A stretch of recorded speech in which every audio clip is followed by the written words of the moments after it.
Hi guys, welcome to ASTUTE 2024, day 27. We have just 5 days. Did I say 5? Is it 5 or 4? No, Monday, Tuesday, Wednesday. Most 4 days stayed of the challenge. Thank you so much for sticking with God in my life this far. Thank you so much for studying. Thank you so much for praying. Thank you so much for gathering wisdom for the days ahead. Most importantly, for 2024 and beyond. Thank you so much for doing this. We are reading through the book of Proverbs chapter 27 today, and let's go into it. I'll be using the amplified version. I'll be mixing it with the CV version as time permits us. I will not want the video to be too lengthy because um, the lengthy ones I feel like it's becoming too long for people to stay committed to because you have other commitments, right? So I don't want the video to be too late. So verse 1 of this chapter 27 says that you don't boast of yourself and you don't boast about tomorrow because you don't even know what tomorrow will bring for you. You don't say, this is who I am. You can change at any time. The one constant thing is that the way they say it? It's a one constant thing to human or something. There's a way they put it saying that one thing, the only constant thing is change. Yeah, change is the only constant thing. You're prone to change, so you don't boast about yourself that, oh, this is what I am, this is what I am, and you don't boast about tomorrow because you don't even know what tomorrow will bring for you. So that's why the scripture admonition starts. You don't boast about yourself. Don't boast about tomorrow because you never can tell what tomorrow will bring, and you never can tell what will happen in your life. It says, verse 2 says, let another man praise you, and do not let your own mouth praise you. Let a stranger praise you. Let people praise you. You should not be the one to sing of your praises. When you're the one singing of your praises, that's absolute pride. Let people speak, sing, chant your praises. Let people do it for you. Then verse 3 says, stone is heavy and sand weighty, but a fool's unreasoning wrath is heavy and more intolerable than both of them. So as heavy as stone is, as weighty as sand may be, the unreasonable wrath of a fool is heavier, and carrying sand and stone is even more tolerable than trying to carry the weight of a fool's unreasoning and wrath. So avoid the wrath of a foolish man at all costs. Then moving to the CEV version, verse 5 says, a truly good friend will openly correct you. A friend indeed, a friend who loves you, who is not just after what you have or what you're doing. A friend who truly loves you will correct you, either openly or secret. A friend will always correct you. There is a proverb, there's an adage in Yoruba culture that says, téèyàn méjì bá ń bára wọn rìn, tó bá jọ wọlé, tó ń jọ rẹ́rìn but àwọn ò bára wọn sòtọ́ ọ̀rọ̀, but tó bá jọ wọlé, tó bá koro ojú jáde, then they've really told themselves the truth. I don't know how to translate that in English, but just take it as if there are two people working together as friends. When they go into a room, okay, I think I'm translating it already.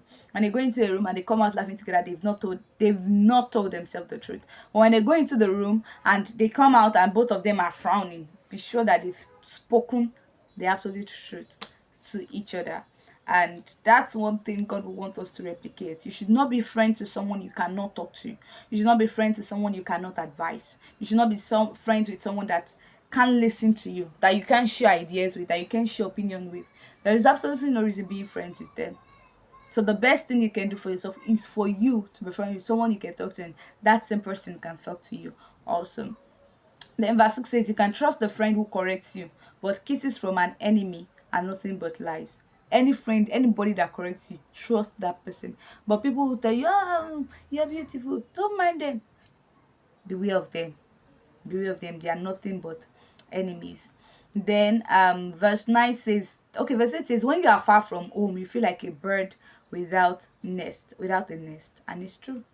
There is no how you're far from home. You always feel like there is a part of you missing. But the moment you get home, you feel at ease. Verse 9 says, the sweet smell of incense can make you feel good, but true friendship is better still. Then verse 10 gives an important message and instruction. It says, don't desert an old friend of your family or visit your relatives when you are in trouble. A friend nearby is better than relatives far away. There are some situations that you will not be able to relate to your family. There are some situations that you will not be able to relate with your relatives. what you need at that time is a good friend that can help you out in that kind of situation, especially when you are in a place whereby your family or your relatives are not close by. So the person you can always lean on is your friend. So that is, and I think the summary of all of everything in this passage is that be wise when you're choosing your friend, because when you choose friends and your friends are not people that you can rest on, they're not people that can correct you, they're not people that you can correct, they're not people that can stand for you in the day of trouble, then absolutely there is nothing, so to say, that you're gaining from that friend. So if you're choosing a friend, choose a friend with the notion that this person is someone that when you're in trouble, this person can save you. When that person is in trouble, you can save them. When you're doing something wrong, that person can correct you. When that person is doing something wrong, you can also correct them. Your friend should be someone that you can lean on. Your friend should be someone that you can find it so easy to share everything you're going on with your life. Your friend should not be someone who is a talebearer, who everything you tell them, you hear it in the next street, not even the next street, you see it on the internet is even you just keep hearing your story every now and then.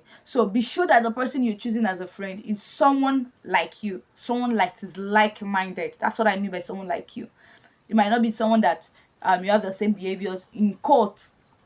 You can be a lousy kind, you can be a dramatic kind of person, and your friend is gentle. That's not what I'm saying. But what I'm saying is that you both have the same mind, you're like-minded. Those are the kind of friends you should choose. Okay. Verse 14 says, a loud greeting early in the morning is the same as a curse. A loud greeting early in the morning is the same as a curse. The Amplified Version says that the flatterer who loudly praises and glorifies his neighbor, rising early in the morning, it shall be counted as cursing him, for he will be suspected of sinister purposes. It's true. Why would someone just wake up and start singing of your praises without you doing anything? Anybody that is doing that is someone that you should suspect. Someone you should suspect. And it says that it will be counted as curse for him. Going back to the CV version, it says that the steady dripping of rain and the nagging of a wife are one and the same. The steady dripping of the rain, when the rain falls continuously, it keeps falling pa pa pa pa pa on the same spot. And what it does when it keeps dropping on the same spot, if it is a sandy ground, is that it digs hole. The steady dripping of the rain. The same thing also applies to a nagging woman. A nagging woman or a nagging wife is someone that, she will keep shouting, she will keep shouting. And the more she keeps shouting, she'll keep hurting you as a man. She'll keep hurting you. She'll keep making you feel bad. And at the end of the day, what is not will happen. So it says that it is easier to catch the wind. It is easier to hold olive oil in your hands. I mean, how can I catch the wind? I can't. I'm not holding I can't hold the wind. And it says it is easier to catch olive oil in your hands. There is no way you want to catch olive oil in your hands, because it's definitely going to drip. It will drip. There is no amount. It can only stain your hand. You can't catch it. But the scripture is that it is easier, not just better. It is very easy to catch wind in your hands and to catch oil in your hands than to stop a nagging wife. And I think that is why at the earlier chapters of the book of Proverbs, when we were reading, I think from verse 3, 4, 5, 6, 7, there is a part there that says that it is better to live on the top of the roof than to be in the same room with a nagging woman. So if you can, as a single man, as a single brother, everything possible that you can do to avoid a nagging wife, please do it. The Lord is the Lord is your strength. The Lord will help you in the name of Jesus. Verse 18 says, take care of a tree and you will eat its fruit. Look after your master and you'll be praised. Now, take care of a tree and you eat its fruit is as much as you nurturing a life. When you nurture a life, that life would bear fruit. Not just fruits that you will bear of. If you nurture every child that is committed into your hand, you nurture the lives around you, you'll bear the fruit. I can assure you, you'll bear the fruit. Whatsoever way you raise those people around you, be sure that you'll bear the fruit. You'll be the number one person who will taste out of the fruit. Okay? Then verse 20 says something that really made me sit down and ask myself questions. It says, death and grave are never satisfied, and neither are humans. I mean, look at the comparison. Because death is never satisfied. People are dying every day. The grave is never satisfied. People are being buried every day. Every day, either as a Christian, as a Muslim, regardless of the tribe, the religion, people are being buried every day. And it says that as much as the grave is insatiable, human needs are also insatiable. So there is no need for you to start thinking of how to satisfy human beings, because you cannot satisfy them. If you want to satisfy human beings, you need to satisfy the grave. Like, try satisfying the grave, then you can talk about satisfying human being, because human beings are very hard to satisfy. We are hard to satisfy. So the lust of a man's eyes, human being can never be satisfied. If you think in your mind that you want to satisfy somebody because you don't want them to say evil things about you or whatnot, you're telling yourself a lie. Okay, this video is getting too long. The last verse I'm going to review with you, just make sure you read Proverbs chapter 27. It says that you should take care of your sheep and goats, because wealth and honor don't last forever. After the hay is cut and the new growth appears and the harvest is over, you can sell lambs and goats to buy clothes and land. From the milk of the goats, you can make enough cheese to feed your family and all your servants. The Amplified Version says that, be diligent to know the state of your flocks, and look well to your herds, for riches are not forever. Does a crown endure to all riches? When the hay is gone, the tender grass shows itself, and the herbs of the mountain are gathered in. The lambs will be for your clothing, and the goats will furnish you the price of a field. And there will be goat's milk enough for your food, for the food of your household, and for the maintenance of your maid. And what verse 23 to verse 27 is simply insinuating there is that you should invest in things that will bring wealth for you. That's it. Invest in things that would bring wealth for you. Farming, King Solomon is using farming here as should I say a metaphor, a direct comparison, or is it metaphor now? My literature in English is running away from my head.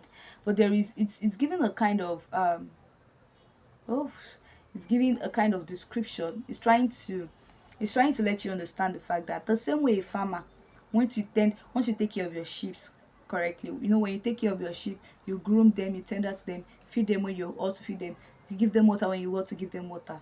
You're raising them, and in future they will pay you back for what you've done. So it's like an investment. Learn to invest. Learn to invest. Think long term. Whatever you're doing now, when you're earning, when you're doing anything, think long term. Think of the future, when you will not have the strength to feed those sheep again, and it will be the turn of those sheep to feed you. So now that you have the strength, do the work so you can reap the rewards tomorrow in future. I hope that you've learned something tangible and something worthwhile from Proverbs chapter 27. Till I see you tomorrow for Proverbs chapter 28, remain blessed and stay committed in God. Bye for now.